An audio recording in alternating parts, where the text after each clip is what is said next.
Hello, I'm Shelley Duvall. Welcome to Faerie Tale Theater. Tonight's tale is based on the classic Robert Browning poem about a colorful traveler and a promise made. Woe to Hamelin if the piper's not paid. The Pied Piper of Hamelin.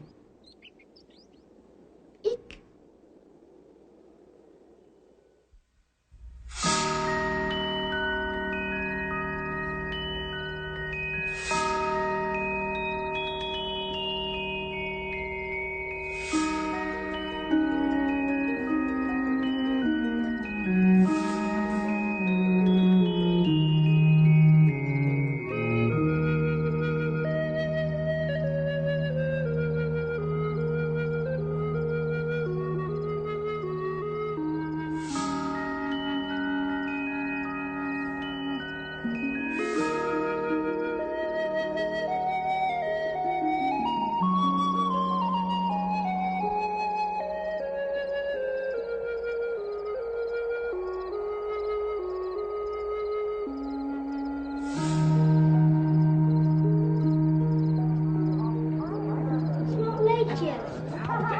It's gone 10.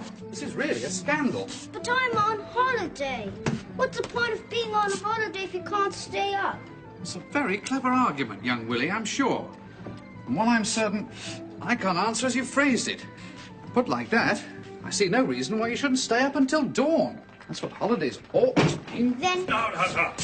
Where's little Willie? Ah, hello. What's all this? Going to bed so early?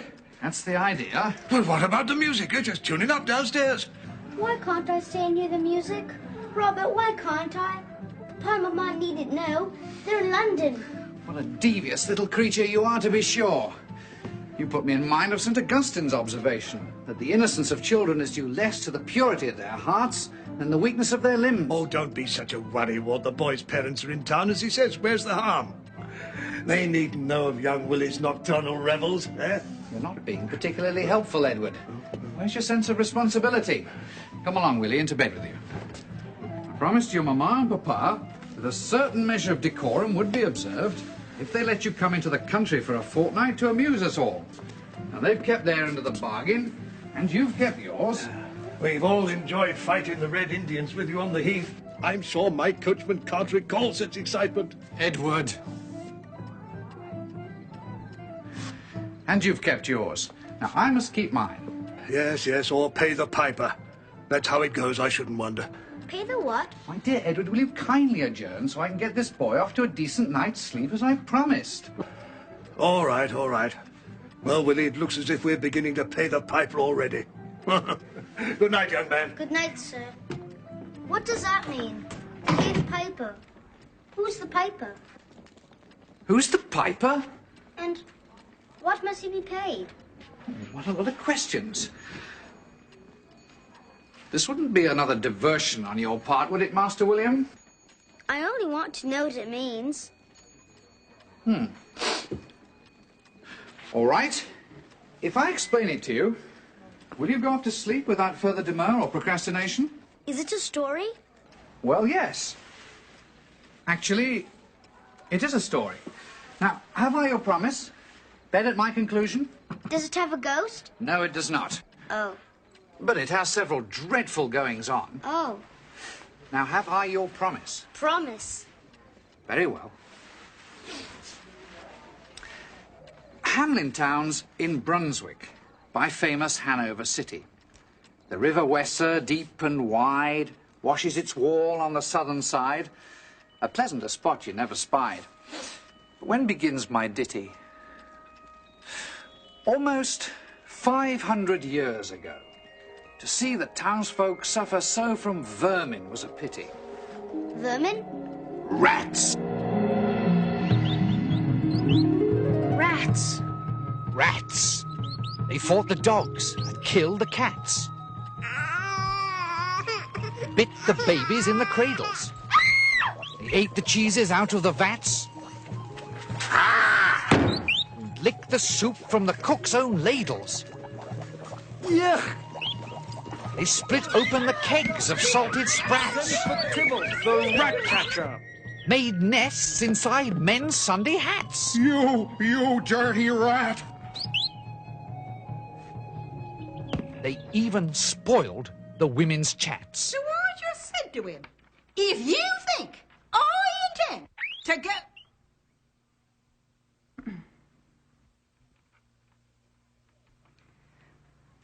What I said was...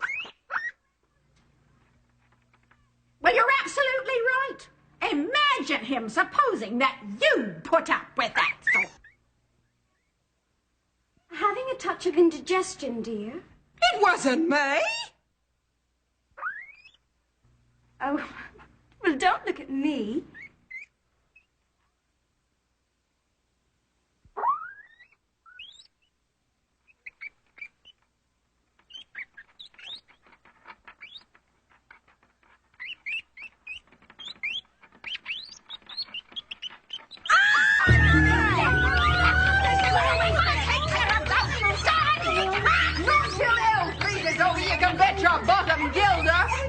Drowning their speaking with shrieking and squeaking in 50 different sharps and flats.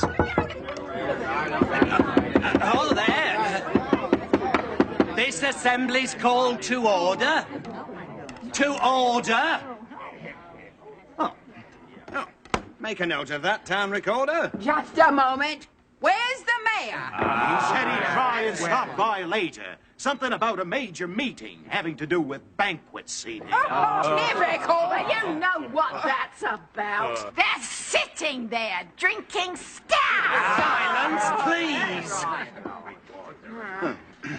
Now, this meeting has been convened to see if from rats we can be weaned. I'd like to call on Bernard the necromancer to see if he has found the answer, since Ulrich the alchemist didn't pan out. The rats have had the upper hand out, so take it, Bernard. This is tragic.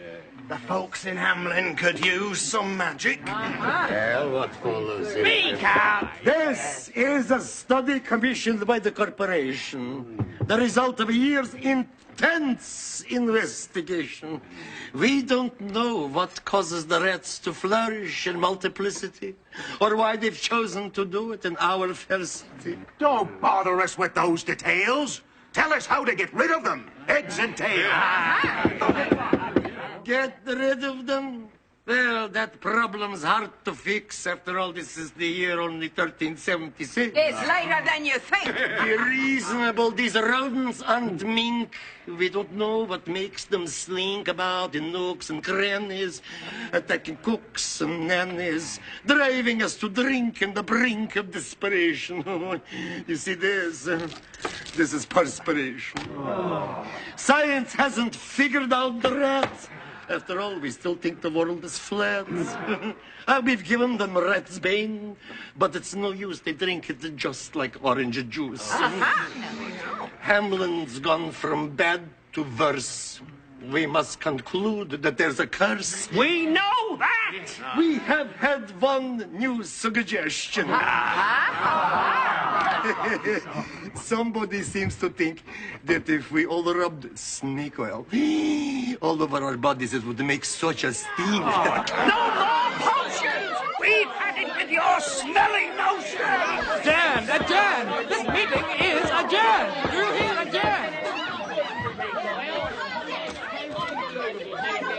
Tell me, friend, there's rats at large here. Could you show me who's in charge here? What are you, some new arrival? We're talking here about survival. You best be hitting the trails, man. We're not in the mood for travelling salesmen. I only asked a civil question. As a matter of fact, I have a small suggestion.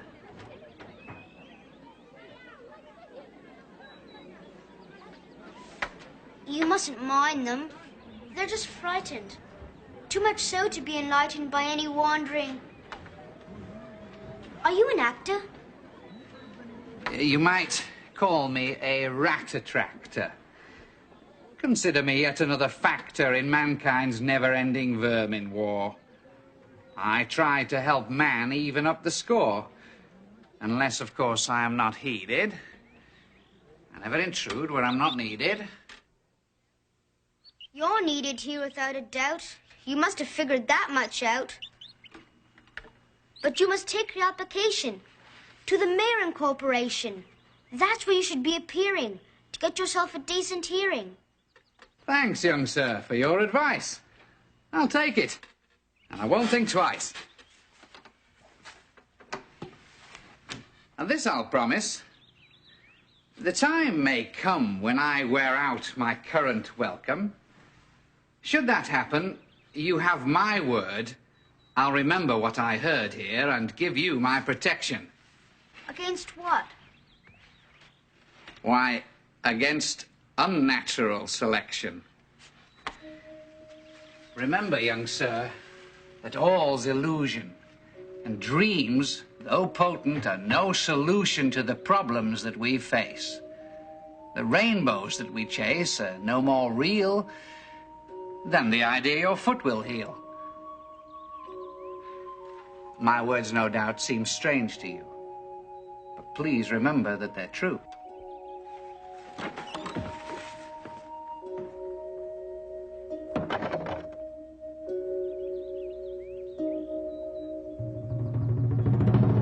And so the people in a body to the town hall came flocking. It's clear, say I. Our mayors are nodding. And as for the corporation, shocking! I think we buy gowns lined with ermine for dolts that can't or won't determine what's best to rid us of our vermin! Now, everything's under control. You hope because you're old and obese to find in the furry civic robe ease? Rouse up, sirs!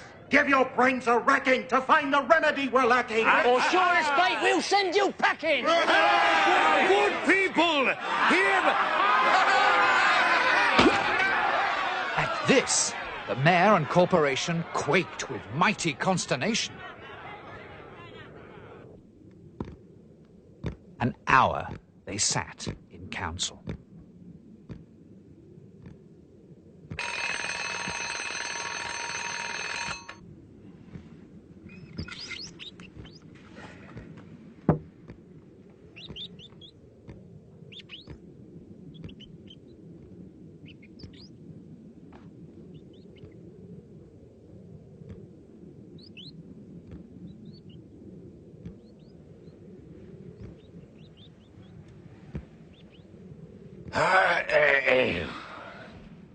At length, an alderman broke silence. This is another fine mess you've got us into. Me? How do you come to that conclusion? I didn't start this verminous intrusion. No, but you're the mayor, are you not? Is it your responsibility or what? It happened during your administration. That's certainly a grave consideration. And as for history's verdict, I shudder to think... They'll throw everything at us but the kitchen sink. You saw what happened outside just now? They're in a foul mood anyhow. Today was fruit, that's bad enough. Tomorrow might be stronger stuff. Well, whose idea was that full report? Ah, I see. No one with a prompt retort? No one wants to say that's true, but only because 'twas mainly you. I?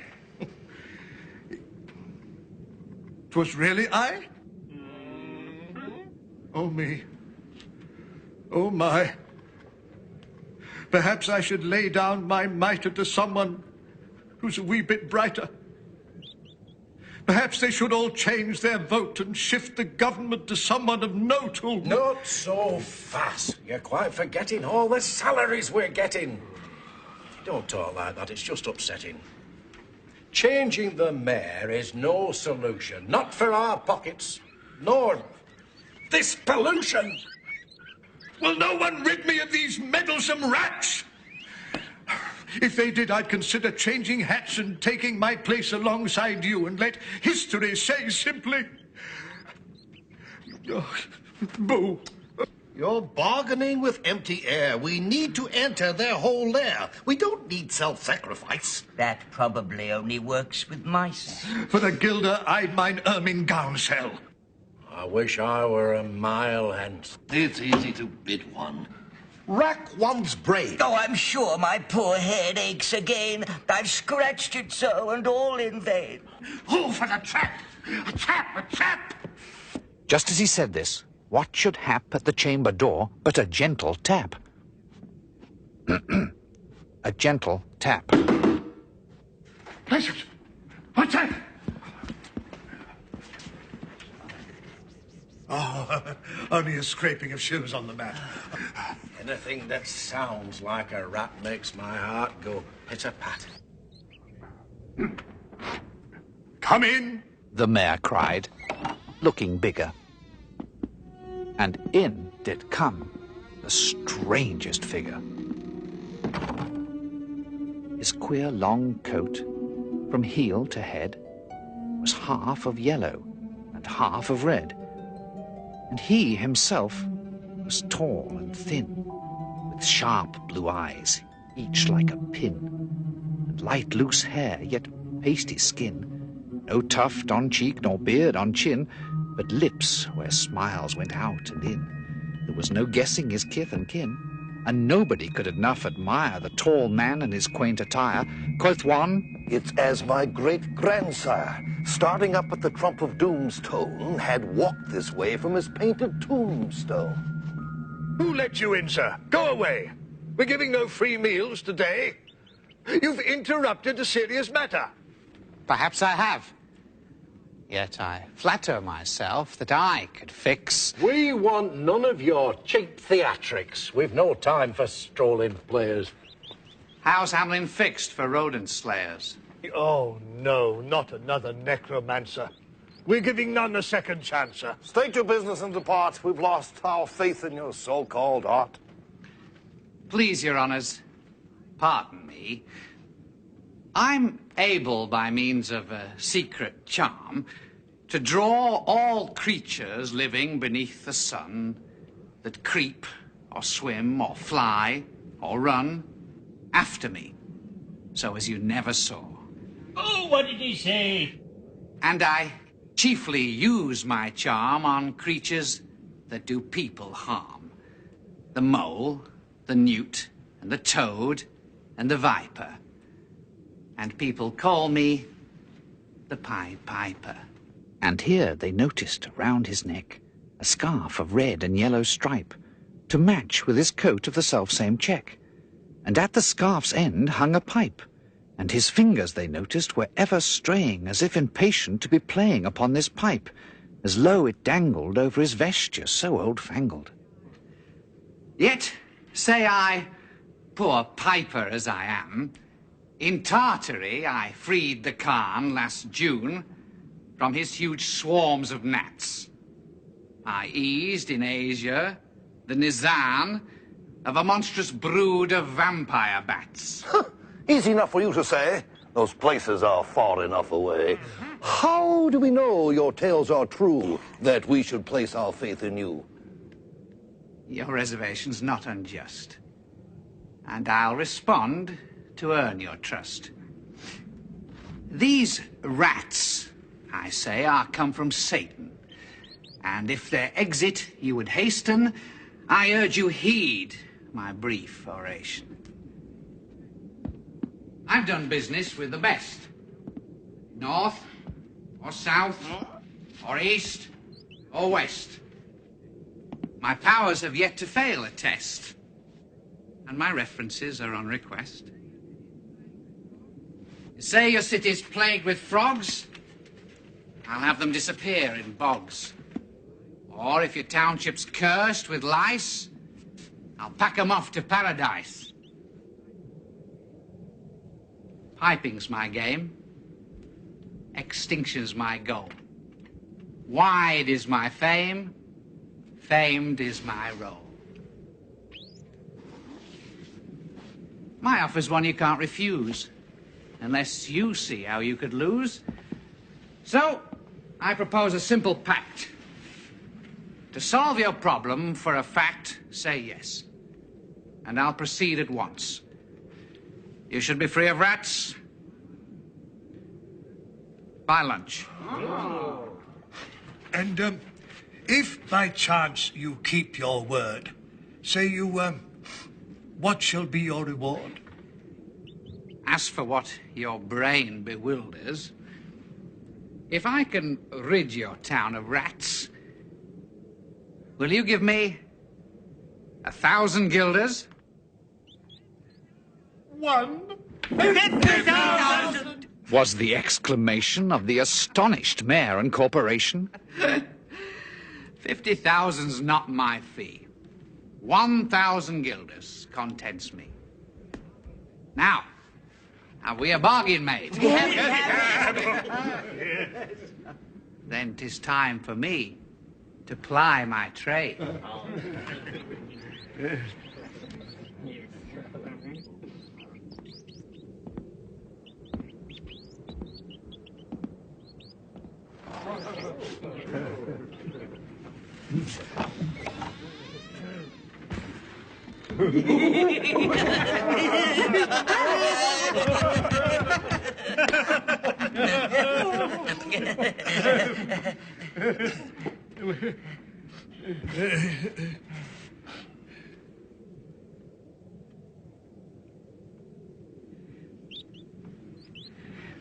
If only one could well believe there was aught he could achieve.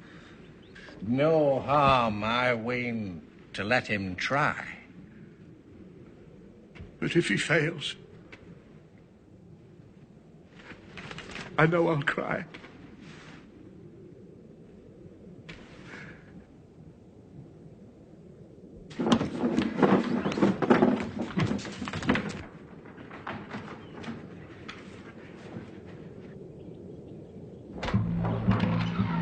Into the street, the piper stepped.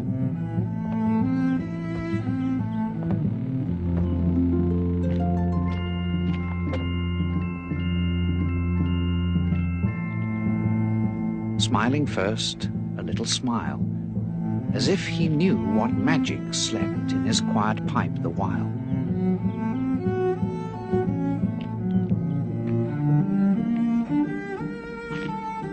And then, like a musical adept, to blow the pipe his lips he wrinkled, and green and blue his sharp eyes twinkled, like a candle flame where salt is sprinkled. And ere 3 shrill notes the pipe uttered,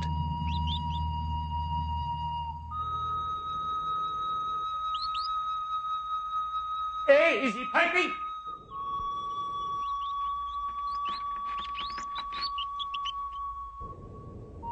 you heard as if an army muttered, and the murmuring grew to a grumbling, and the grumbling grew to a mighty rumbling, and out of the houses the rats came tumbling. Great rats, small rats, lean rats, brawny rats, brown rats, black rats, grey rats, tawny rats, brave old plodders,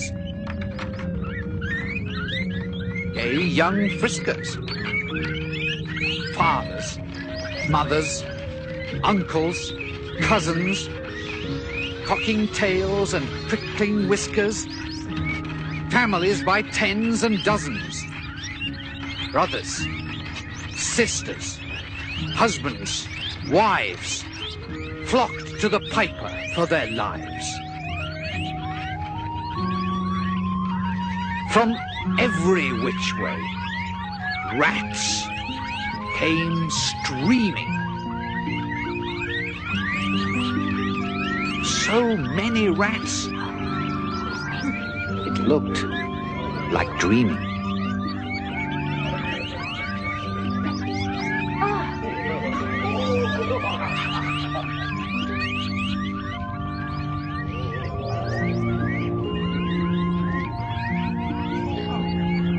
From street to street he piped, advancing, and step for step they followed, dancing. Dancing, prancing, preening, glancing, filled with visions most entrancing. Woven by the piper's spell, they followed the music most enhancing. Tumbling in pursuit pell-mell.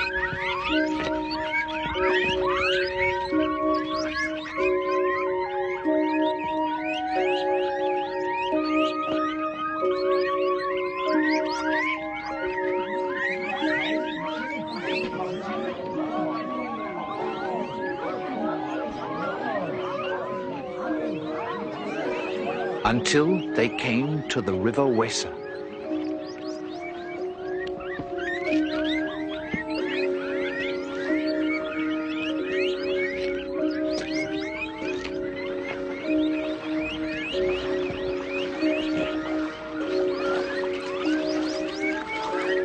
Wherein all plunged.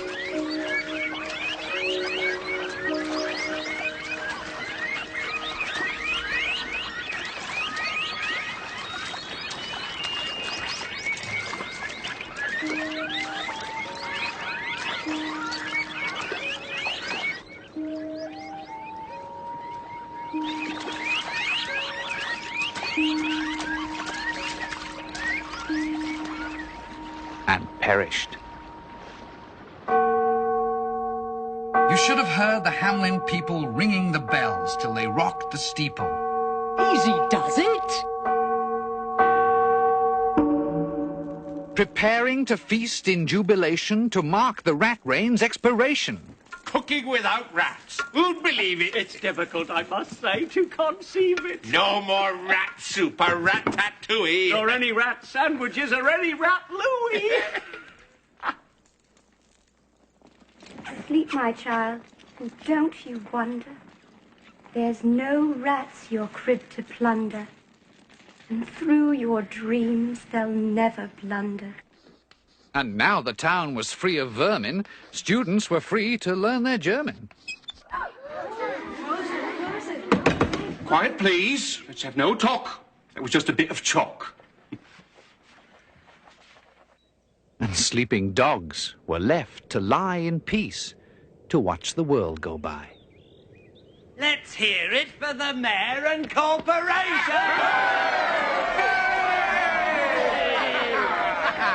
They're the cause for all this celebration. Thanks to their sagacity and wisdom, Hamelin's folks at last are rid from all the rats that made us moan. From being rat finks, we're now a rat-free zone!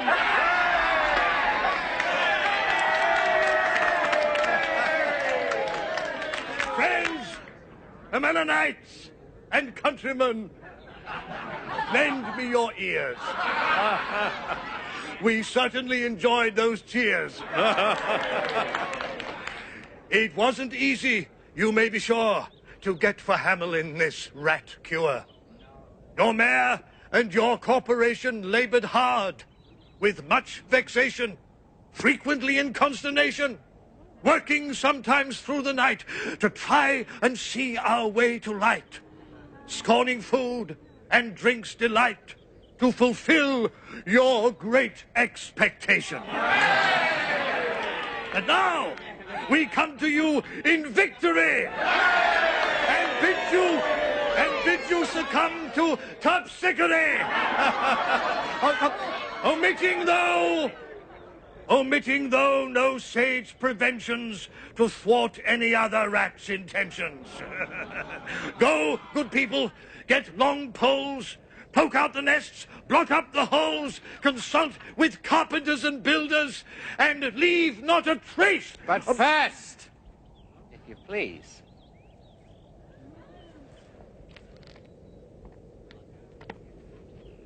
My 1,000 guilders.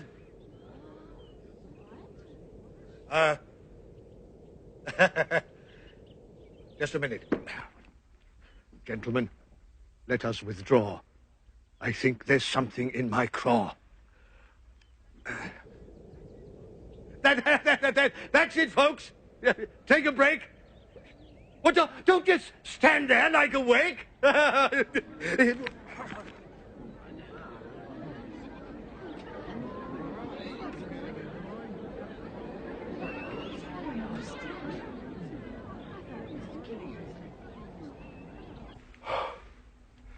1,000 guilders.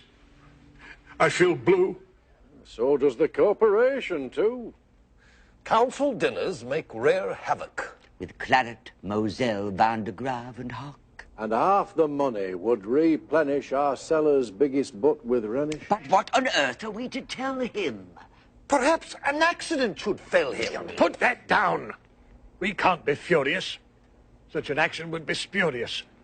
If our contract we would sever, we'll have to be a lot more clever. Pay this sum to a wandering fellow? To the gypsy coat of red and yellow. Besides, quoth the mayor with a knowing wink, our business was done on the river's brink. We saw with our eyes the vermin sink. And what's dead can't come to life, I think. Oh, there! Bring in the piper! I'll handle him. You'll wizen this riper. Oh, and after this affair is over, what say you to a fresh fillet of plover? Yeah. Oh, he's right, by George. After all our toil, we deserve a supper royal.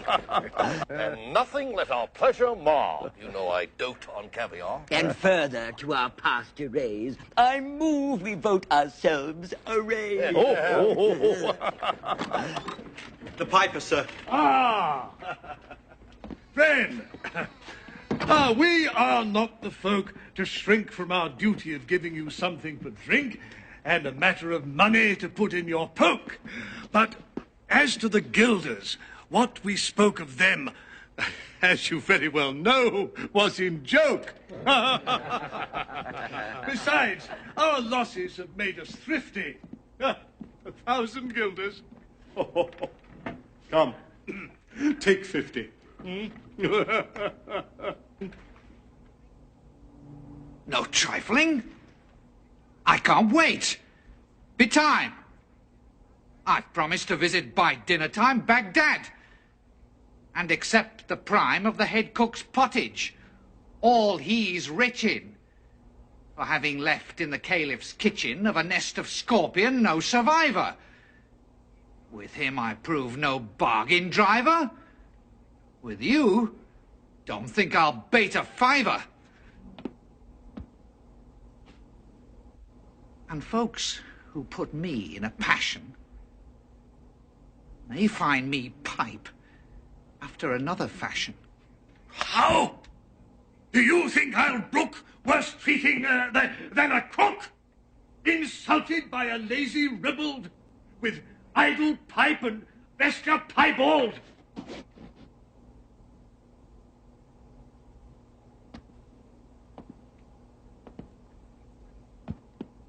If you break the promise that you made, this is the only time I'll warn.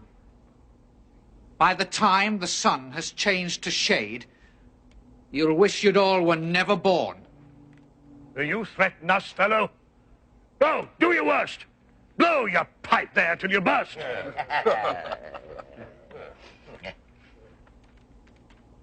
so be it.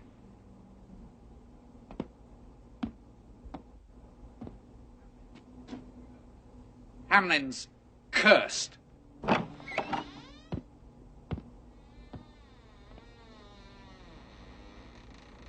By God, you told him to his face. That should put him in his place. You don't suppose we've made an error? That he'll return with some new terror? Importing some new breed of vermin for us to conclude our second term in? Nonsense!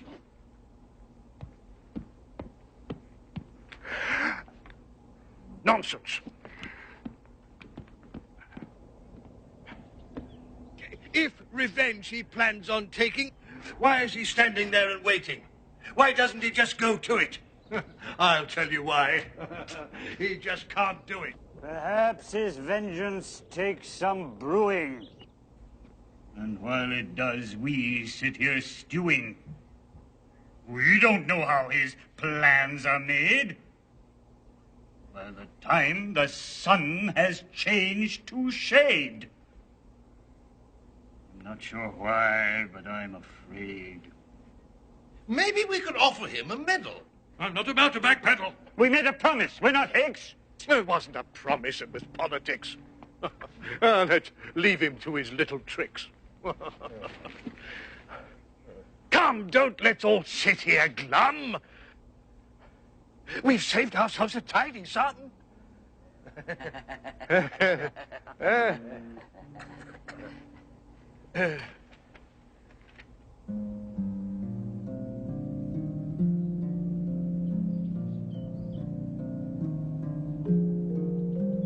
Once more, he stepped into the street.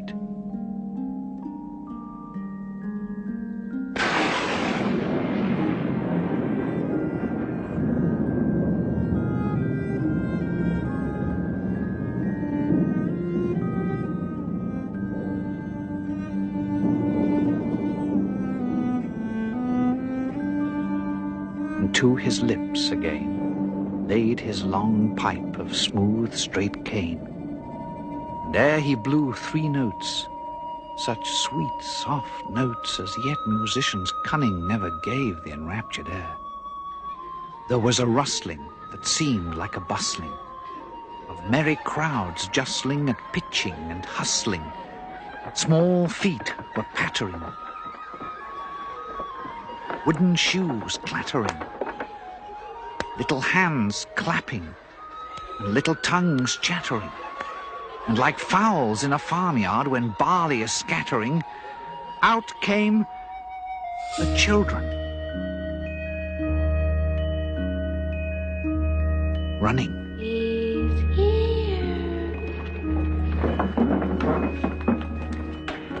All the little boys and girls, with rosy cheeks, flaxen curls, and sparkling eyes and teeth like pearls.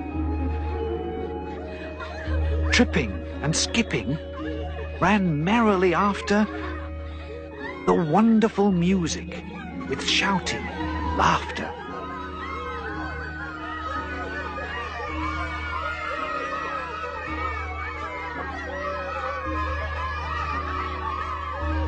The mayor was dumb, and the council stood as if they were changed into blocks of wood.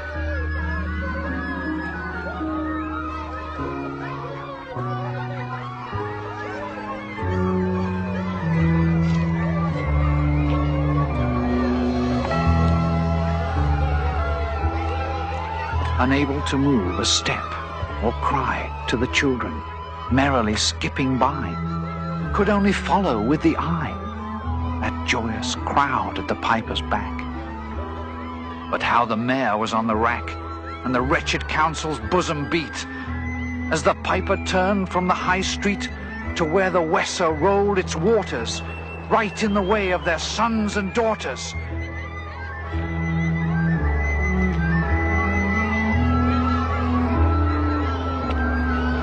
However, he turned from south to west, and to Koppelberg Hill his steps addressed. After him the children pressed. Great was the joy in every breast. He can never cross that mighty top. He's forced to let the piping drop. And we shall see our children stop. When lo, as they reached the mountainside, a wondrous portal opened wide, as if a cavern was suddenly hollowed, and the piper advanced.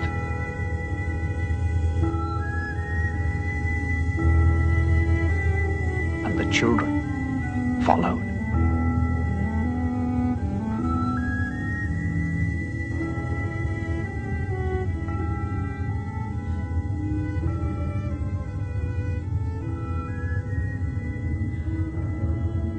And when all were in, to the very last, the door in the mountainside shut fast. Did I say all? No. One was lame and could not dance the whole of the way.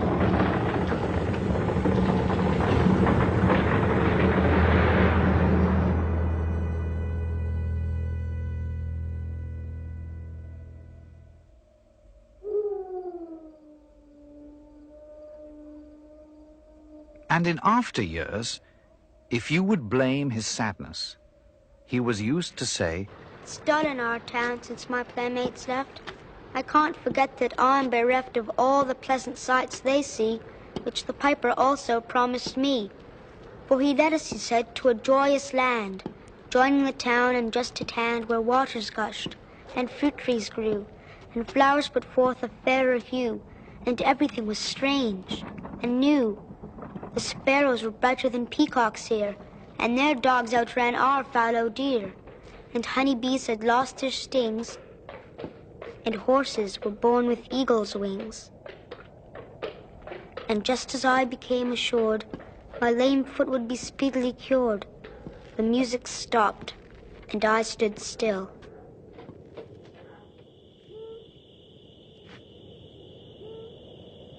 And found myself outside the hill. Left alone, against my will. To go now limping as before, and never hear of that country more. Alas, alas for Hamelin. Mayor sent east, west, north, and south to offer the piper by word of mouth, wherever it was men's lot to find him, silver and gold to his heart's content, if only he'd return the way he went and bring the children behind him. When they saw it was a lost endeavor, the piper and dancers were gone forever, they made a decree that lawyers never should think their records dated duly if, after the day and month and year, these words did not as well appear. And so long after what happened here, on the 22nd of July, 1376,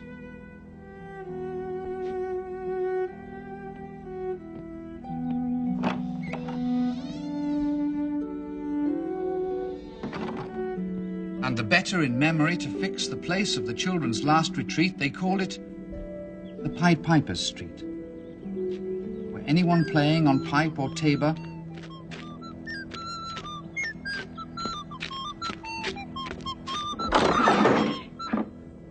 was sure for the future to lose his labor.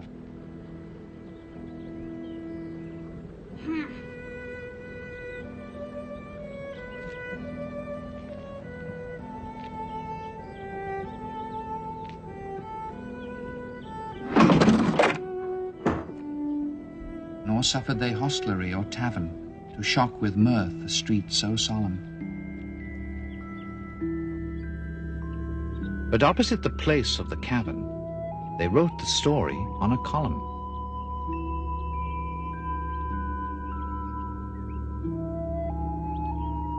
And on the great church window painted the same, to make the world acquainted how their children were stolen away. And there it stands to this very day.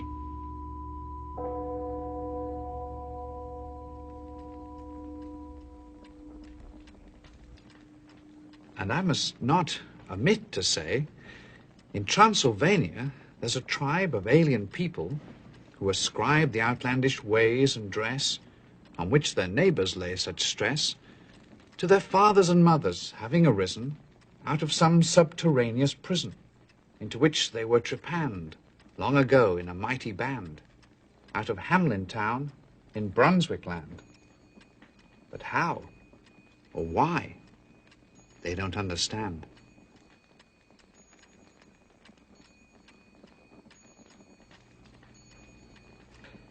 So, Willie, let me and you be wipers of scores out with all men, especially pipers. And whether they pipe us free from rats or from mice, if we promise them aught, let us keep our promise.